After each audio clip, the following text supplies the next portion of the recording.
नमस्कार, बादल खबर में स्वागत बाटे। आज मिति 2081 आसीन 8 गते यानी 24 सितंबर 2024। सुनल जाओ देश दुनिया के आज के 10 गो प्रमुख खबर सब।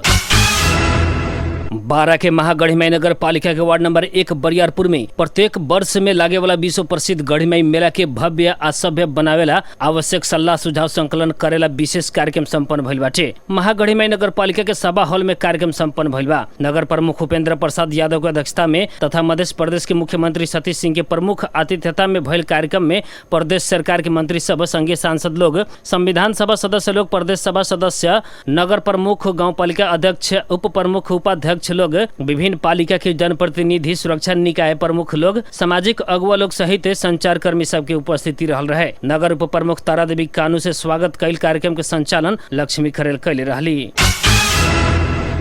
जितिया पर्व मनावेला साथी संगे सोमवार के रौतहट के पूर्वी भेग बागमती नदी में नहाए के क्रम में डूब के बेपता भइल युवक के करीब 19 घंटा के खोजी बाद आज सवेरे लाश बरामद भइल बाटे। स्थानीय माधव नारायण नगर पालिका 8 राजवाड़ा गांव नजीक के बागमती नदी में डूब के बेपता भइल स्थानीय राजेंद्र सहनी के बेटा वर्ष 18 के श्यामलाल सहनी के लाश घटनास्थल से 1.5 किलोमीटर दक्षिण गोढ़ स्थित बागमती नदी में संयुक्त टोली से प्राप्त कैल गए सशस्त्र प्रहरी रौतहट के प्रमुख एसपी विक्रम हुमागाई बतैले बानी। कल सवेरे 11 बजे बागमती नदी में नहाए के क्रम में युवक डूबल खबर प्राप्त भइला साथ सशस्त्र प्रहरी बल नेपाल नंबर 11 गण, इलाका प्रहरी कार्यालय रजवाड़ा आ स्थानीय बासिंदा सब सहित के टोली मृतक के लाश आज सवेरे 6 बजे नदी से बाहर निकले रहे। घटनास्थल के मुचुलका बाद मृतक के लाश पोस्टमार्टम के खातिर प्रादेशिक अस्पताल गौर रौतहट में भेजल गइल बाटे।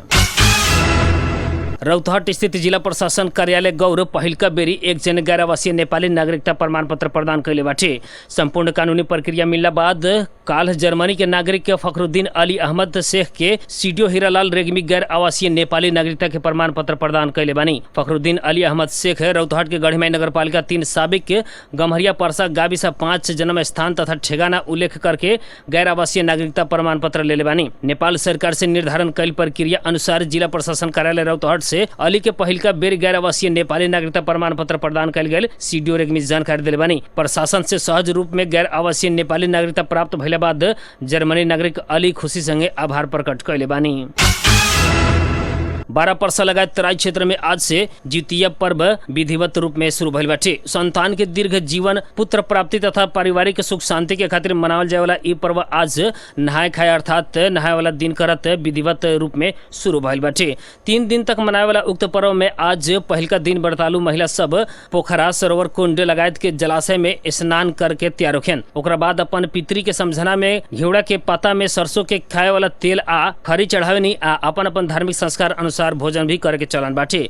जितिया व्रत बैठला से आफत विपत पर संतान के जीवन सुरक्षित रहे के धार्मिक विश्वास रहल बाटे। ई व्रत में व्रतालु सब थूक भी ना घोटे के आ एकदम नियम निष्ठा साथ मनावेला भइला से एकरा के कठोर व्रत के रूप में लेवेला लोग। जितिया पर्व के दूसरका दिन यानी बिहान बुध के सवेरे 4 बजे से निराहार एवं निर्जला व्रत बैठ के 500 व्रत संपन्न करी लोग। ई पर्व आश्विन कृष्ण पक्ष के सप्तमी, अष्टमी या नवमी तिथि में 3 दिन तक हर्षोल्लास के साथ मनावल जाला। संतान के दीर्घ जीवन, पुत्र प्राप्ति तथा पारिवारिक सुख शांति के खातिर मनायल जाए वाला जितिया पर्व के धार्मिक, संस्कृति तथा तांत्रिक महत्व समेत रहल बाटे।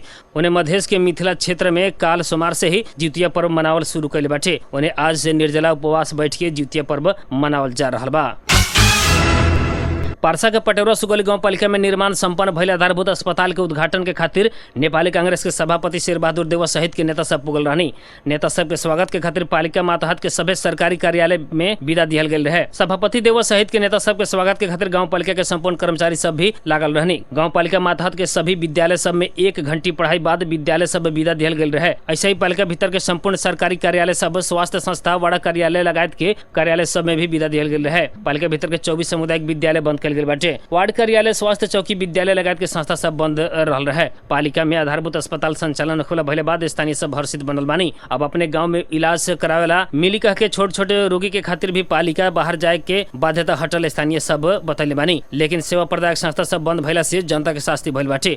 विद्यालय के शिक्षक शिक्षिका हाजिरी करके नेता सब के स्वागत के खातिर चलला बाद विद्यार्थी सब घर लौट रहनी। पालिका से विद्यालय बंद करके कार्यक्रम में सहभागी होखेला उर्दू जारी कैले बाद सभी विद्यालय बंद भइल एक शिक्षक बतैले बानी। पूर्व पश्चिम राजमार्ग अंतर्गत नवलपुर के बियनी नदी में बीतल रात भारतीय नंबर प्लेट के बस दुर्घटना भइले पर 23 जने घायल भइल बानी। काठमांडू से भारत के राजस्थान तरफ जा रहल RJ14 PC 3445 नंबर के बस करीब रात के 2 बजे दुर्घटना में पड़ल रहे। नवलपुर प्रहरी से दियल जानकारी के अनुसार ड्राइवर से नियंत्रण गुमैला पर बस पलटल रहे। बस में सवार सभी यात्रु भारत के राजस्थान के नागरिक बानी। प्रहरी न्याय परीक्षक वेद बहादुर पौडेल के अनुसार घायल सबके स्थानीय बियनी त्रिवेणी आधारभूत अस्पताल में इलाज चल रहा बाटे। प्रहरी के प्रारंभिक जानकारी अनुसार बस में 40 से लेकर 45 जन यात्रु सवार रहनी। अपने वापसी के कूटपीट करके हत्या कैल अभियोग में एक जने पकड़ाऊ पड़ल बाटे। 65 वर्षीय भालेश्वर यादव के कूटपीट करके हत्या कैल अभियोग में और रही गांव पालिका 3 खजनपुर टोल रहे वाला 38 वर्षीय शैलेंद्र कुमार यादव के काल संझिया प्रहरी पकड़ाऊ कैले बाटे। शैलेंद्र आ उनकर पत्नी 35 वर्षीय रेणु कुमार यादव से घरायसी विवाद के कारण मारपीट कैले पर भालेश्वर यादव घायल भइल कह के खबर प्राप्त भइला साथ प्रहरी चौकी और रही से खटल प्रहरी शैलेंद्र के पकड़ाऊ कैल जानकारी दिले बाटे। मारपीट से घायल भइल भालेश्वर के प्रादेशिक अस्पताल होते थप इलाज के खातिर नोबेल अस्पताल विराटनगर तक ले जाए के क्रम में रास्ते में मृत्यु भइल रहे। इस संबंध में प्रहरी आवश्यक अनुसंधान कर रहा बाटे। परराष्ट्र मंत्री डॉक्टर आरजू राणा देउआ पैलेस्टाइन के विद्रोही समूह हमास से अपहरण कैल विपिन जोशी के सकुशल रिहाई के खातिर प्रयास करेला विश्व समुदाय से आग्रह कैले बानी। आज सवेरे अमेरिका में भइल असंलग्न आंदोलन नाम के मंत्री स्तरीय बैठक में वहाँ के जोशी के रिहाई के खातिर विश्व समुदाय के ध्यानाकर्षण करेले बानी। नेपाल विपिन जोशी के रिहाई के प्रतीक्षा में रहल बतावत मंत्री राणा ओकरा खातिर सहयोग करेला विश्व समुदाय संगे आग्रह कैले बानी। बीतल वर्ष के अक्टूबर 7 में हमास से इजराइल में कैल आक्रमण में 10 जने नेपाली के जान गए रहे। आक्रमण बाद हमास जोशी के अपहरण कैले रहे। परराष्ट्र मंत्री गाजा, रूस आ यूक्रेन में जारी द्वंद्व तत्काल रोक के समस्या के शांतिपूर्ण निकास खोजेला आग्रह भी कैले बानी। जिला प्रशासन कार्यालय पारसा से अनुमति बिना तेजाब तथा अन्य घातक रासायनिक पदार्थ के प्रयोग तथा बिक्री वितरण में रोक लगेले बाटे। कार्यालय से सार्वजनिक सूचना जारी करत प्रशासन कार्यालय से बिक्री तथा प्रयोग करे के अनुमति लेके मात्र तेजाब तथा अन्य घातक रासायनिक पदार्थ के बिक्री तथा प्रयोग करेला अनुरोध कैले बाटे। सहायक प्रमुख जिलाधिकारी उत्तम कुमार घिमरे तेजाब तथा अन्य घातक रासायनिक पदार्थ नियमन एन 2079 के दफा 4 ख बमोजिम बिक्री वितरण के खातिर प्रशासन से अनुमति लेके मात्र काम करेला अनुरोध कैले बानी।